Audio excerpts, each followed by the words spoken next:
함께 이 시간 말씀을 받겠습니다. 이 복된 시간에 주시는 우리 하나님의 말씀은 우리 계속해서 마태복음 5장입니다. 마태복음 5장 38절부터 48절까지의 말씀입니다. 신약성경 7면입니다. 마태복음 5장 38절부터 48절까지 우리 팔복산에 올라 13번째 시간 너희도 온전하라 라는 제목으로 오늘 말씀을 받겠습니다. 우리 38절부터 48절까지 한 절씩 교독해 읽겠습니다. 또 눈은 눈으로 이는 이로 갚으라 하였다는 것을 너희가 들었으나 나는 너희에게 이르노니 악한 자를 대적하지 말라. 누구든지 내 오른편 뺨을 치거든 왼편도 돌려대며 또 너를 고발하여 속옷을 가지고자 하는 자에게 겉옷까지도 가지게 하며 또 누구든지 너로 억지로 오리를 가게 하거든 그 사람과 심리를 동행하고 내게 구하는 자에게 주며 내게 꾸고자 하는 자에게 거절하지 말라. 또 내 이웃을 사랑하고 내 원수를 미워라 하였다는 것을 너희가 들었으나 나는 너희에게 이르노니 너희 원수를 사랑하며 너희를 박해하는 자를 위하여 기도하라. 이와 같이 한즉 하늘에 계신 너희의 아버지의 아들이 되리니 이는 하나님이 그 해를 악인과 선인에게 비추시며 비를 의로운 자와 불의한 자에게 내려주심이라. 너희가 너희를 사랑하는 자를 사랑하면 무슨 상이 있으리요? 세리도 이같이 아니하느냐? 또 너희가 너희 형제에게만 무난하면 남보다 더하는 것이 무엇이냐? 이방인들도 이같이 아니하느냐? 함께 읽습니다. 그러므로 하늘에 계신 너희 아버지의 온전하심과 같이 너희도 온전하라. 아멘. 할렐루야. 우리 옆에 분들에게 이렇게 인사했으면 좋겠는데요. 여러분, 성경에 보면 단어는 다 다른데 의미는 다 같더라고요. 어떻게 의미가 같냐? 여러분, 사랑이라는 단어도 감사로도 활용이 가능하고요, 감사도요 은혜로도 또 활용이 가능한 그런 단어인 것 같아요. 우리 옆에 분들에게 뭐라고 인사하냐면 선택해 보세요. 사랑, 은혜, 감사 중에서 하나 선택해서 옆 사람한테 고백을 한번 해보세요.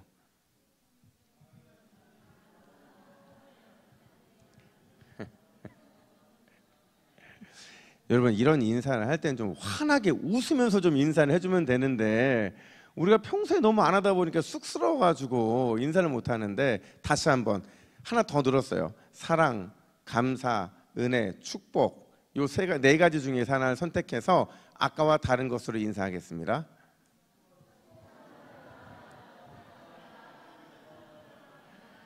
예, 너무 천사가 기뻐할 만큼 이게 좋은 모습이 너무 좋습니다. 제가 최근에 영상 하나를 봤는데요. 40년 동안 설교 목회를 정말 열심히 하신 목사님이었어요. 많은 목회자들이 담고 싶은 설교를 늘 하시던 그 사람 중에 한 분이셨는데 남포교회 박영선 목사님이라고 여러분 아세요? 예, 이 목사님의 이제 영상이었는데 기자가 은퇴하셨거든요. 목사님한테 물어요. 뭐라고 묻냐면 40년 목회의 결론이 뭐냐 이렇게 물어요. 그러면 뭐 우리가 지금 고백했던 것처럼 감사입니다, 뭐 은혜입니다, 막 이렇게 할 줄 알았는데 목사님은 뭐라고 말하냐면 이제 한국 교회는 한 껍질을 벗겨내야 한다 이렇게 말씀을 하시는 거예요. 한 껍질을 양파 까듯이 다 벗겨내야 된다는 거죠. 이게 무슨 얘기인가? 자, 귀 기울였더니 이런 거예요. 여러분, 지금까지 한국 교회가요, 이 설교 때마다 아니면 예배 때마다 늘 반복했던 것 중에 하나가 뭐냐면 대부분이 바로 이 회개라는 단어였어요. 그러니까 성도들을 향해서도 또 목회자들을 향해서도 끊임없이 한국 교회가 거론됐던 게 바로 회개였죠. 예배를 드리기 전에 뭐 하라고요? 회개하라. 기도하기 전에 뭐 하라고요? 회개하고 먼저 기도해야 된다는 거예요. 근데 이렇게 회개를 하는 건 중요하죠. 씻어내고 새로운 삶을 살려면 회개를 해야 되는 게 맞는데, 근데 목사님이 뭘 얘기하시냐면 문제는 한국 교회가 항상 회개에서 멈춰 있다는 거예요. 회개 딱 점 찍고 끝난다는 거죠. 이걸 반드시 벗어나게 해야 한다는데, 여러분, 회개에 머무르면 어떤 문제가 발생하는 줄 아세요? 나도 모르게 내 안에 율법이 들어옵니다. 이 율법이라는 게 뭐냐면 율법주의가 그거거든요. 해야 되는 것, 하지 말아야 되는 것들만 딱 선을 긋고요, 그것만 안 하면 또 그것만 하면 되는 거예요. 근데 물어볼게요. 여러분, 율법주의로 살아가면 하나님의 칭찬이 있을까요? 없을까요? 잘 대답해 보세요. 율법주의로 살아가면 하나님의 칭찬이 있어요? 없어요? 없습니다. 율법주의는 죄를 깨닫게 하고 무엇이 잘못인지를 점검하는 기준이기 때문에 그거 했다고 주님이 칭찬하지 않는다는 거예요. 그러니까 우리는요, 죄 짓고 회개하고 또 죄 짓고 회개하고 이렇게 반복해 살다 보면 결국 우리 안에 율법주의 폐해가 나타나는데, 그게 뭐냐면 바로 정죄와 심판의 대가가 된다는 거예요. 뭘 하든지 정죄하고 뭘 하든지 심판의 자리에 설 때가 너무도 많이 있다라는 거죠. 그래서 늘 우리의 삶은 율법의 경계선을 그어놓고 거기만 왔다 갔다 하는 삶을 사는, 이게 이제 130년, 140년밖에 안 된 한국교회의 자화상 이러는 거죠. 그럼 어떻게 살아야 되느냐? 목사님 이렇게 말씀하세요. 따라해 볼까요? 끊임없이 용서해 주시는 하나님의 마음을, 여기 인식이라고 써있죠. 이식해야 한다. 이식해야 한다. 바로 여러분, 이식이라는 게 뭐예요? 그쵸. 그거죠. 나무로 비유하면 젖붙임을 하는 거고요. 이 이식이라는 건 뭐냐면 내 살이 아닌데 내 살에 붙임으로 내 삶처럼 되어가는 게 바로 이식인 거죠. 무슨 말이냐면 회개를 통해 너희가 용서를 받았고 죄에서 꺼냄을 받았으면 너도 적극적으로 용서의 삶을 살고 다른 사람들을 그 용서로 끄집어 내주는 삶을 살아야 된다라는 게, 이게 율법주의로 나아가지 않는 길이라는 거예요. 그래야만 율법주의가 아니라 하나님 나라주의로 살아갈 수 있다라는 거죠. 오늘 본문이 바로 그 얘기를 하고 있는 거예요. 아니, 오늘 본문뿐만 아니라 우리가 지금까지 12번에 걸쳐서 팔복산에 올라의 내용을 하고 있는데, 이 팔복산에 올라서 예수님이 하신 얘기가 딱 그 얘기라는 거죠. 여러분, 우리가 지금까지 예수님이 계속 비교하고 있는 대상이 있어요. 누군지 기억나시죠? 누구예요? 누구와 누구예요? 바리새인들과 서기관들. 이 바리새인들과 서기관들은 율법의 대가거든요. 그 율법의 대가인 바리새인과 서기관들에게 예수님이 뭐라고 늘 말씀하시냐 비교하면서, 우리 20절을 오늘로 벌써 12번째, 13번째 읽는 거예요. 20절 말씀 같이 읽습니다. 시작. 내가 너희에게 이르노니 너희 의가 서기관과 바리새인보다 더 낫지 못하면 결코 천국에 들어가지 못하리라. 아멘. 무슨 말이에요? 여러분, 바리새인과 서기관들의 의보다 우리가 조금 낫지 않으면 이렇게 말씀하시는 겁니까? 아니죠. 완전히 기준이 다른 사람이어야 된다는 거죠. 바리새인과 서기관들이 율법대로라고 외치면서 그게 기준이라고 말했다면, 우리는 율법대로라고 말하고 있는 그대의 의보다 훨씬 앞서서, 그걸 넘어서서 한번 따라할까요? 은혜로 살아야 한다. 이게 예수님이 우리에게 말씀하시는, 우리가 이식 받아야 되는 그 마음인 거죠. 그런 의미에서 오늘 본문은요, 예수님이 아주 노골적으로 말씀하세요. 뭐라고 노골적으로 말씀하시냐? 은혜대로 너희가 살지 않으면 반드시 율법대로 살 수밖에 없다는 거예요. 그러니까 성도의 삶은 두 가지밖에 없다는 거예요. 율법대로 살아가느냐, 아니면 은혜로 살아가느냐. 은혜로 살아가느냐, 율법대로 살아가느냐. 이 둘 중에 하나밖에 없다는 거죠. 중간은 없어요. 그러니까 우리는 늘 은혜로 살다가도 율법으로 돌아가고, 율법에 살다가도 은혜 받아서 돌아오고, 이런 삶의 반복이지 중간은 없다라는 거죠. 특별히 오늘 이 기준으로 두 가지 주제를 다루는데, 하나는 복수 얘기고요, 또 하나는 원수 사랑 얘기예요. 여러분, 예수님께서 아주 노골적으로 어떻게 복수하지 않을 수 있는가, 어떻게 원수를 사랑할 수 있는가를 말씀하시는데, 왜 이 두 가지 주제를 말씀을 하시느냐? 우리의 삶에서 가장 많이 일어나는 일인데 가장 잘 안 되는 게 바로 이 두 문제이기 때문에 그렇다는 거죠.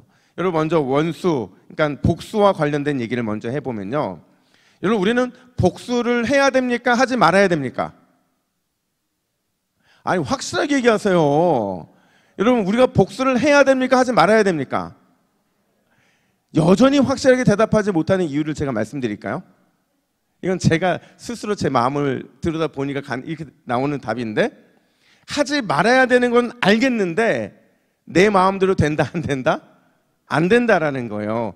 그래서 우리의 대답은 흐리멍텅할 수밖에 없는 거죠. 명확하지 않을 수밖에 없는 거예요. 근데 유대인들은요, 여러분, 복수와 관련돼서 아주 클리어한 답을 가지고 있었어요. 그들은 복수만 나오면 그냥 이 말이 저절로 촥 나와요. 그게 뭐냐? 우리 38절 말씀, 38절 같이 있습니다. 시작. 또 눈은 눈으로 이는 이로 갚으라 하였다는 것을 너희가 들었으나. 자, 여러분, 예수님이 뭐라고 말씀하시냐면 눈은 뭘로요? 눈으로, 이는 이로 갚으라. 이게 동해복수법이라고 하는데 모세오경에요, 출애굽기 21장, 레위기 24장, 신명기 19장 이 세 번에 걸쳐서 계속 반복하고 있는 게 동해복수법이에요. 근데 무슨 얘기냐면요, 내가 받은 대로 돌려주라는 거예요.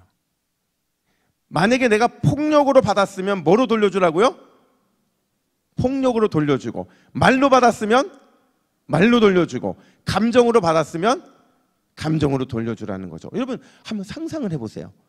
내가 너무도 싫어하고 미워하고 나에게 상처 준 사람을 생각하면서 그에게 폭력으로 돌려준다는 상상을 해보세요. 그에게 말로 돌려준다는 상상을 해보세요. 그에게 감정으로 돌려준다는 상상을 해보세요. 기쁘지 않으세요? 행복하지 않습니까? 저는 너무 행복하더라고요. 근데 여러분, 이렇게 행복하지만 우리 예수님은 뭐라고 말씀하시느냐? 우리 39절부터 42절을 우리 화면 보시고 천천히 읽습니다. 시작. 악한 자를 대적하지 말라. 누구든지 내 오른편 뺨을 치거든 왼편도 돌려대며 또 너를 고발하여 속옷을 가지고자 하는 자에게 겉옷까지도 가지게 하며 또 누구든지 너로 억지로 오리를 가게 하거든 그 사람과 심리를 동행하고 내게 구하는 자에게 주며 내게 꾸고자 하는 자에게 거절하지 말라. 아멘. 자, 여러분, 예수님이 하시는 이 말의 핵심이 뭘까요? 핵심이 뭐예요? 보통 사람들이 용서라고 말을 합니다. 근데요, 이거는 용서에 대한 얘기가 아니에요. 용서가 아니라 예수님은 그 용서하기 이전 단계를 말씀하고 계신 거예요. 그러니까 용서라고 하는 대단한 결단, 그 이전에 먼저 어떤 마음을 가지고 살아가라고 말을 하고 있는 거냐면 관대하고 넓고 조금 더 여유 있는 마음을 가지고 살아가야 된다는 거죠. 거기서 출발해야만 우리가 용서 근처라도 갈 수 있다는 거예요. 그것도 안 되는데 용서를 논하지도 말라는 거죠. 다시 말하면 우리의 마음의 평수가 넓어지지 않으면, 내 마음의 평수가 넓어지지 않으면 절대로 용서까지 갈 생각은 하지도 말라라는 것을 우리 예수님이 말씀하고 계신 거예요. 여러분, 제가 부산에 온 지 얼마 안 됐을 때 이 지하철 타고 어디를 이동할 때가 있었어요. 근데 이제 지하철 타고 이동하려면, 여기서 가려면 어떻게 가야 돼요? 그렇죠? 6번 마을 버스를 타고, 그리고 온천장역에서 내려서 온천장역에서 1호선을 타고 부산역까지 가면 딱 51분 걸리거든요. 제가 가봐서 아는 거예요. 근데 제가 부산에 온 지 얼마 안 됐을 때 이게 지하철 타고 가는데, 그러니까 사람이 많으니까 제가 서 있었어요. 근데 제 앞에 이렇게 두 분의 한 60대인지 70대인지, 요즘에는 다 젊어가지고 헷갈려요. 두 분이 앉아가지고 무슨 얘기를 하는데 제가 이렇게 무슨 얘기 하나 듣는데, 저는 그런 얘기 참 좋아해요. 세상 사람들이 무슨 얘기 하나 듣는 거 너무 좋은데, 아니나 다를까 여러분, 두 사람이 모이면 무슨 얘기 할까요? 그죠? 다른 사람 뒷담화 하는 거예요. 두 분이서 계속 얘기했는데, 이게 한 사람을 놓고 거의 한 20분 정도를 얘기하나 봐요. 계속 과거에 있던 얘기 막 얘기하고 있는데, 여러분 잘 들어보세요. 서울에서는요, 이분들이 하는 표현을 야, 속이 참 시원하다 이렇게 말하고요, 전라도에서는 약간 살짝 웃으면서 오메 어쩌스까나 이렇게 말을 해요.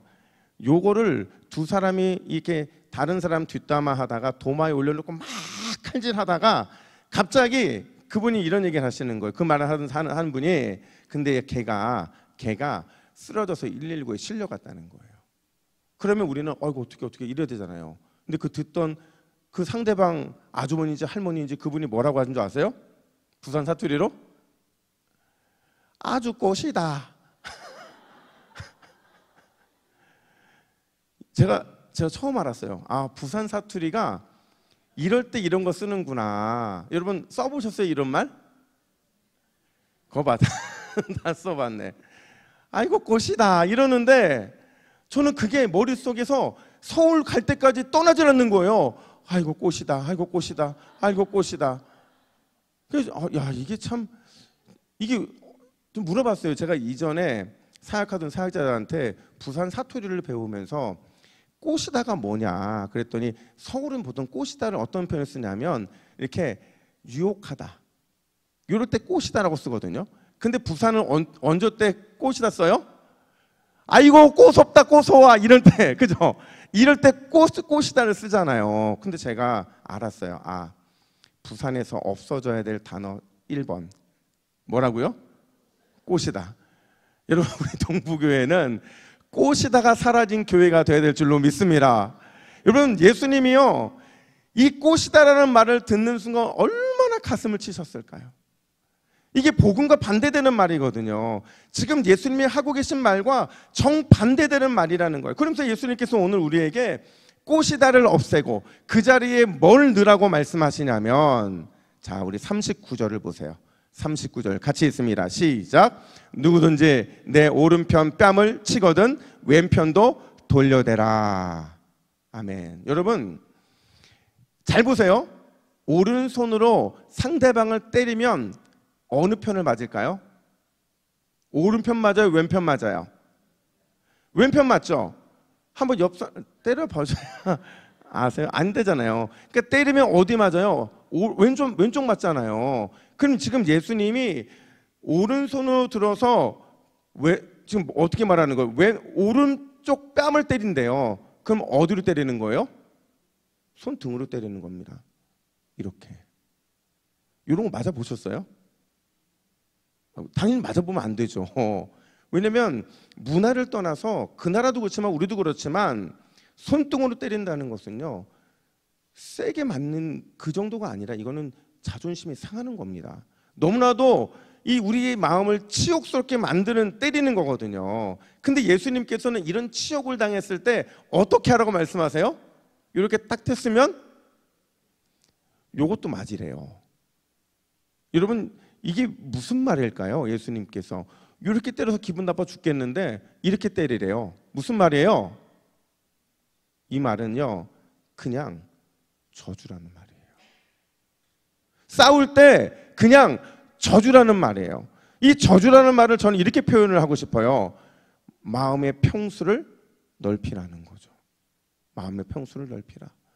여러분, 우리가요, 사랑하는 사람이 조금 심하게 장난하면 받아줄 수 있어요? 못 받아줘요? 그것도 안 돼요? 사랑하는 사람이면 받아줄 수 있잖아요. 저도 저희 막내가 철부지잖아요. 아직 조금 세상을 좀 구별을 하는데, 저희 아이가 1년 전만 해도 뭘 했냐면요, 전 사실 머리 건드리는 거 제일 싫어하거든요. 그렇지 않아도 없는 숱인데 머리를 잡고 이러면 얼마나 기분이 나빠요. 근데 저희 아이가 늘 장난칠 때 제 머리를 자꾸 흔드는 거예요. 근데 저는요, 이게 밉지가 않아요. 그리고 이쪽 머리를 더 잡아당기라고 갖다 대줍니다. 너희들은 몰라. 아직 결혼을 안 했으니 너희들은 모르는데. 여러분, 제 말이 할머니 할아버지들 맞아요, 틀려요? 맞죠. 아무리 잘못을 해도 사랑하는 사람은 용서가 돼요. 왜요? 그만큼 마음이 넓어져 있으니까. 지금 예수님이 그 말씀하시는 거예요. 그냥 저주라는 거예요. 마음의 평수를 넓히라는 거죠. 그러면 그 마음의 평수를 넓어지는 그 마음, 그 영역이 넓어진 만큼 주님께서 우리에게 더 큰 사랑과 은혜를 주시겠다는 거죠. 또 무슨 말씀하시냐면 40절 보세요. 우리 40절 말씀 같이 있습니다. 시작.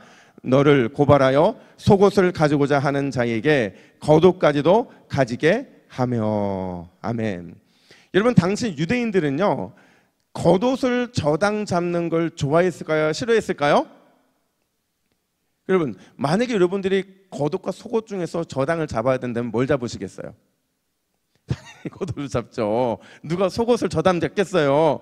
근데 왜 지금 예수님께서는 속옷을 가지고자 하는 자에게 겉옷까지 주라고 하냐면, 여러분, 겉옷은요, 처리가 너무 힘들어요. 왜 힘드냐면 율법에 보면 겉옷을 저당 잡았어요. 그럼 겉옷이 그 사람들에게는 한 벌밖에 없기 때문에 이 겉옷이 겉옷뿐만 아니라 이불도 되거든요. 그러니까 이 겉옷을 저당 잡으면 언제 돌려줘야 되느냐? 저녁에 돌려줘야 돼요. 그리고 다시 아침에 가서 저당 잡힌 옷을 가져오는 거예요. 여러분, 이게 편해요, 안 편해요?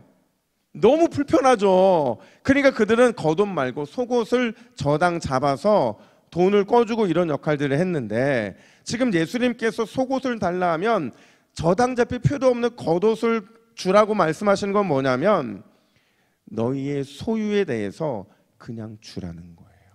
너희의 소유에 대한 영역을 조금 더 넓히라는 거죠. 누군가가 우리에게 무언가를 구할 때 인색하게 굴지 말고 작은 걸 구하더라도 큰 걸 주는 것이, 그게 소유의 영역을 넓히는 길이다, 이렇게 말씀하고 계신 거예요. 근데 여러분, 아까도 말씀드렸지만 우리의 소유의 영역이 넓어지면 넓어진 만큼 주님이 뭐 채우시겠다는 거예요? 은혜도 채우시고 사랑도 채워주시고 축복도 채워주신다는 거죠. 마지막으로 41절 보세요. 41절 같이 있습니다. 시작. 누구든지 너로 억지로 오리를 가게 하거든 그 사람과 심리를 동행하고. 이것도 무슨 얘기겠어요? 그냥 함께 가주라는 거예요. 묻지도 말고 따지지도 말고 그냥 함께 가주라는 거죠. 뭘 넓히라는 거예요? 시간의 영역을 좀 넓히라는 거죠. 나를 위한 시간은 줄이고 상대방을 위한 시간을 늘리라는 거예요. 욕심의 시간을 줄이고 사랑의 시간을 좀 더 늘리라는 거죠. 이것도 마찬가지예요. 여러분, 이 시간의 영역이 넓어지잖아요. 이 시간의 영역에 하나님 뭘 채우시겠다는 거예요? 넓어진 만큼 하나님의 사랑을, 은혜를, 축복을 채워주시겠다라는 거죠. 여러분, 정리합니다. 우리 주님이 원하시는 마음은 어떤 마음이에요? 마음의 평수가 넓어지고 소유의 평수도 넓어지고 시간의 평수도 넓어지는 것, 그걸 우리 주님이 원하시는 줄로 믿습니다. 이걸 한마디로 정의하면 따라합시다. 조금 더 주라. 이거 부산 사투리를 어떻게 해요? 조금 더 주라를. 더 주라. 그렇게 하셔야죠. 그렇게. 어떻게 하라고요? 조금 더 주라.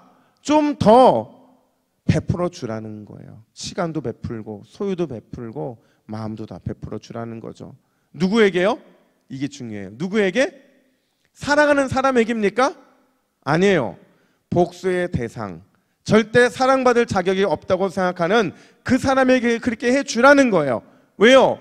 그래야 내 안에 계신 성령님이 기뻐하시고, 그래야 하나님께서 예배해 놓으신 하나님 나라 백성을 위해 준비한 은혜와 축복이 우리에게 임하기 때문인 줄로 믿습니다.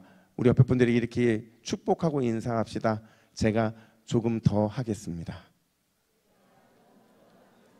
남편과 아내가 같이 앉아 계시면 믿음으로 선포하세요. 내가 조금 더 하겠습니다. 이게 싫으면 여러분, 남편과 아내가 같이 앉지를 마세요. 따로 앉으세요. 멀리 같이 앉지 마시고. 자, 여러분 조금 더 하시면 하나님이 조금 더 채워주실 줄로 믿습니다. 두 번째로, 오늘 본문은 어떻게 원수를 사랑할 것인가를 말하는데, 여러분, 예수님이 이렇게 말씀하십니다. 우리 43절 말씀을 같이 읽습니다. 시작. 또 내 이웃을 사랑하고 내 원수를 미워하라 하였다는 것을 너희가 들었으나. 자, 여러분 물어볼게요. 내 이웃을 사랑하라는 거 성경에 나와요, 안 나와요? 무수하게 많이 나오죠. 그러면 질문, 내 원수를 미워하라, 성경에 나와요, 안 나와요? 잘 생각해 보세요. 성경에 나와요, 안 나와요? 근데 왜 예수님은 내 원수를 미워하라는 말을 하고 계시는 걸까? 성경에 나오지도 않는데. 왜 그럴까요? 예수님이 생각할 때는, 예수님은 이미 그들의 마음을 꿰뚫고 보신 거예요. 그들은 성경에 내 원수를 미워하라는 말이 없음에도 불구하고 마치 율법에 그 말이 있는 것처럼 그렇게 원수를 미워하는 일에 대해서는 그들이 마음을 꺾지 않고 살아가고 있다라는 거죠. 그러니까 이 말은 바꿔 말하면 이런 거예요. 예수님이 그들에게 묻는 거죠. 너희들 솔직하게 죽어도 원수 사랑할 수 없지? 난 다 알아. 이 말씀을 이렇게 말씀하고 계신 거죠. 그러면서 원수에 대해서 어떻게 하라고 말씀하시냐면 우리 44절입니다. 같이 있습니다. 시작. 너희 원수를 사랑하며 너희를 박해하는 자를 위하여 기도하라. 자, 여러분 두 가지 하라고 하셨어요. 뭐예요? 첫 번째가 뭐예요? 사랑하라. 두 번째는 기도하라. 이 두 가지 공통점이 있어요. 여러분 기도와 사랑 두 가지 공통점이 있어요. 뭘까요?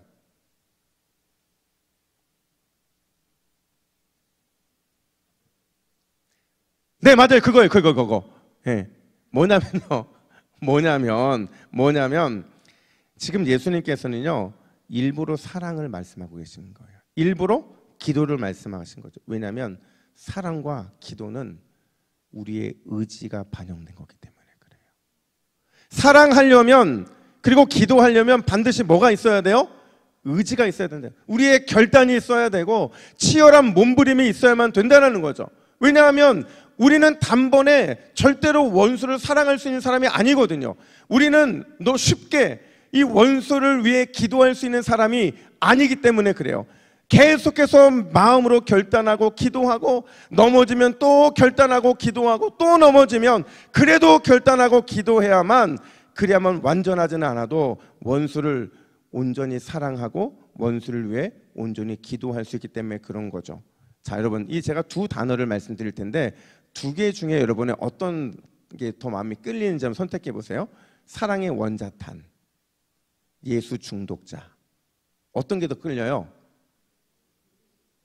뭐 기호에 따라 다르겠죠. 이게요, 여러분 누구의 별명인 줄 아세요? 그쵸?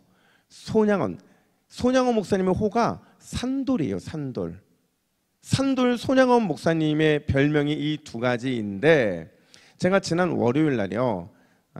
제가 목양실에 와서 주일날 다니엘 기도회 설교를 못 들어서 그냥 그 설교를 들으면서 가만히 듣고만 있었어요. 근데 그날 설교를 전하시는 선교사님이 누구였냐면 안경선이라는 선교사님이셨어요. 근데 이분이 누군지 아세요, 여러분? 안경선?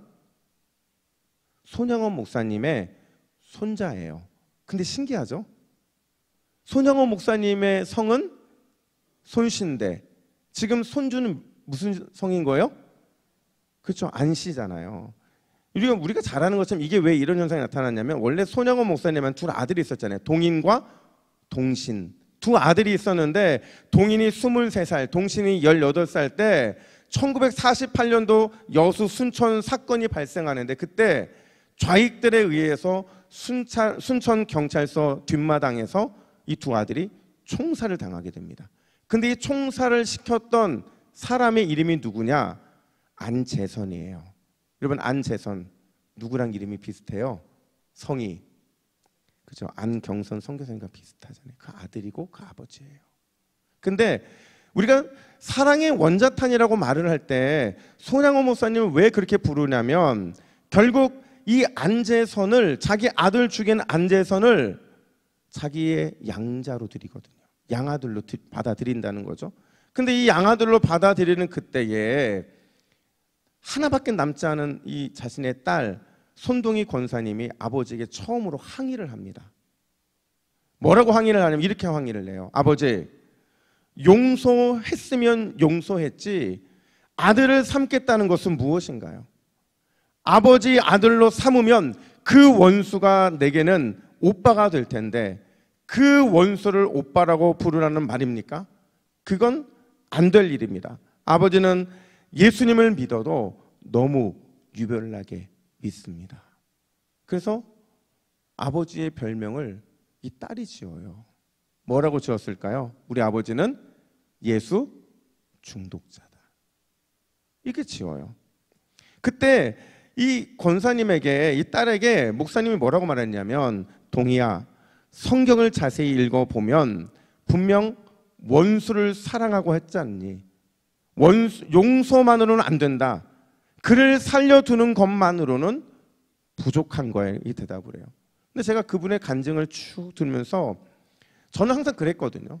우리 손양호 목사님 너무 대단하고 참 그런 삶을 살고 싶다라는 말 정말 많이 했거든요. 그리고 아마 한국교회 목사님들 중에서 존경하는 분 두 분 뽑으라고 한다면 주기철 목사님하고 손양호 목사님은 반드시 들어갈 겁니다. 근데 이 간증을 듣다 보니까 실제로 가족들은 전혀 그렇지 않았던 거예요. 그 아버지는 대단한 믿음이고 박수받아 마땅한 대단한 은혜되는 스토리를 남겼지만 실제 가족들의 삶은 그렇지 않았다는 거예요. 이 손 목사님의 사모님은요, 졸지에 자기의 두 아들을 잃었잖아요. 두 아들이 총살을 당했고 심지어 나중에 자기 남편 역시도 총에 맞아 죽게 되는데, 여러분 그 손양호 목사님의 마지막 시신을 보면요, 사진에 입이 없습니다. 여기다 대고 총을 갈겨서. 근데 그거를 사모님이 다 보셨잖아요. 근데 이 사모님이요, 아들 그렇게 죽은 거, 남편 그렇게 죽은 거 그렇게 한이 되셨대요. 특별히 그냥 늘 일상적으로 하시는 게 뭐냐면 마치 정신병에 걸린 것처럼 바닷가에 나가서 두 아들의 이름 동이나 동시나 늘 그렇게 불렀다는 거예요. 그렇게 부르는 그 모습들을 마을 사람들이 늘 봤다라는 거죠. 결국에는 사모님이 언제 이 안재선을 용서하느냐? 마지막 죽는 순간이야. 그제서야 이 양자였던 안재선을 불러서 너를 용서하겠다라는 말을 해요. 평생 그렇게 힘들었던 거예요. 우리 손동희 권사님도 마찬가지예요. 오빠 둘이 죽었잖아요. 아버지가 그렇게 죽었잖아요. 실어증에 걸려서 한동안 말을 못했다고요. 심지어 평생 동안 자다가도 벌떡벌떡 깨는 소리가 무슨 소리인 줄 아세요? 총소리. 총소리만 들리면 벌떡벌떡 깼다는 거예요. 평생 용서와 씨름을 한 거죠. 결국 여러분, 이 가족들이요, 아버지는 대단하게 용서의 사람이었고 사랑의 사람이었지만 평생의 고통을 갖고 살았다는 거예요. 근데 여러분, 그들만 그런 게 아니라요, 이 안재선 얼마나 위대한 사랑을 경험받았습니까? 죄인인데, 살인자인데 사랑으로 용서함을 받았잖아요. 근데 이 안재선 역시도요, 그 손양호 목사님의 사랑에 의해서 신학을 공부해요. 근데 그의 사역이 전도사에서 끝나요. 왜냐하면 얼마 있다가 6.25가 나고 아버지가 죽은 이후에 본인이 도저히 양심이 감당이 안 되는 거예요. 죄책감 때문에 이 용납이 안 되는 거죠. 그 목회자가 되는 걸 포기하고 그냥 어떻게 살았는지를 모를 정도로 숨어서 살아요. 심지어 이 안재선의 아들, 이 간증을 하던 안경수 선교사님은요, 옛날에는 몰랐대요. 우리 아버지가 그런 사람인지. 근데 나중에 신학교를 가고 나니까 자기 아버지의 이름이 한국 교회사에 딱 적혀 있는 거예요. 그러니까 자기는 신학을 공부하고 싶지 않더래요. 목회하고 싶지 않더래요. 평생 좌익의 아들이고 평생 성자의 두 아들을 죽인 사람이라는 낙인, 오명, 그 속에서 너무 고통스럽게 삶을 살았다는 거죠. 자기 아버지를 용서하기까지 너무도 오랜 시간이 걸렸다는 거예요. 여러분, 제가 이 간증을 들으면서 얻은 교훈이 두 가지였어요. 첫 번째는 뭐냐면, 우리가 거창한 사랑의 원자탄 그거 말할 게 아니라 우리가 먼저 뭐가 돼야 되느냐? 예수 중독자가 돼야 되는 거죠. 예수 중독자가 되어서 우리가 예수에 미치지 않고서는 용서라는 게 불가능하다는 거예요. 사랑의 원자탄도 불가능하다는 거죠. 저는 우리 동북의 모든 기도하시는 우리 금요기도 성도 여러분들은 예수에 미치고 예수의 중독자가 되어야 되는 줄로 믿습니다. 그렇게 말할 수 있어야 우리는 진짜 예수님 앞에 올라갔을 때, 아, 너 정말 착하고 충성됐다라는 말을 들을 수 있는 거죠. 또 한 가지가 있어요. 그게 뭐냐면, 용서라는 말을 쉽게 하지 말자는 거예요. 용서라는 말을 쉽게 하지 말자는 거죠. 하지만 용서를 위해서는 끊임없이 실패와 넘어짐을 반복한다 할지라도 결국에는 용서하기 위해 힘쓰자는 거죠. 왜냐하면 안 그러면 우리 마음에, 우리의 삶에 용서하지 못하면 흔적이 남기 때문에 그래요. 그래서 예수님은 마지막으로 이렇게 말씀하시죠. 우리 48절 말씀을 같이 읽습니다. 시작. 그러므로 하늘에 계신 너희 아버지의 온전하심과 같이 너희도 온전하라. 아멘. 무슨 말이냐면 날마다 하나님의 온전하심을 우리가 닮아가야 된다는 거죠. 예수님처럼 닮아가야 된다는 거예요. 하나님이 우리를 대하시는 것처럼 우리도 그렇게 대하기를 위해 힘써야 된다, 이 말을 하고 있는 거예요. 사랑하는 여러분, 오늘 이 밤에 하나님께서 우리의 마음의 평수를 넓혀 주실 줄로 믿습니다. 우리가 간절히 구하면 우리의 영혼의 평수가 날마다 자라지게 될 줄로 믿습니다. 예수 중독자가 되어서 예수님께 완전히 미쳐서 진짜 사랑의 원자탄의 삶을 살아가게 되어야 될 줄로 믿습니다. 이게 오늘 기도하는 우리의 목적이에요. 여러분 기억하세요.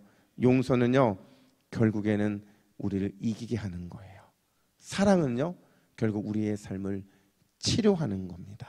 여러분 이 거룩한 영적 싸움에서 승리자가 되시기를 예수님의 이름으로 축복합니다. 아멘. 함께 기도하겠습니다. 하나님 아버지, 우리의 마음이 오늘도 커지기를 간절히 원합니다. 내가 말로만 예수를 믿는다고 말하는 것이 아니라 내 영혼의 평수가 커지고 내 마음의 평수가 커짐으로 인해서 주님의 완전한 사랑과 완전한 용서를 경험할 수 있도록 역사하여 주시옵소서. 주여, 우리는 예수 중독자가 되어야 되는 줄로 믿습니다. 내 안에는 그 죽어져 있는 꺼져 있는 예수 중독자의 비전을 다시 살려주시고 오늘 예수님만 붙잡고 일어서는 모든 기도자들이 되게 하여 주시옵소서. 감사드리며 예수님의 이름으로 기도하옵나이다. 아멘.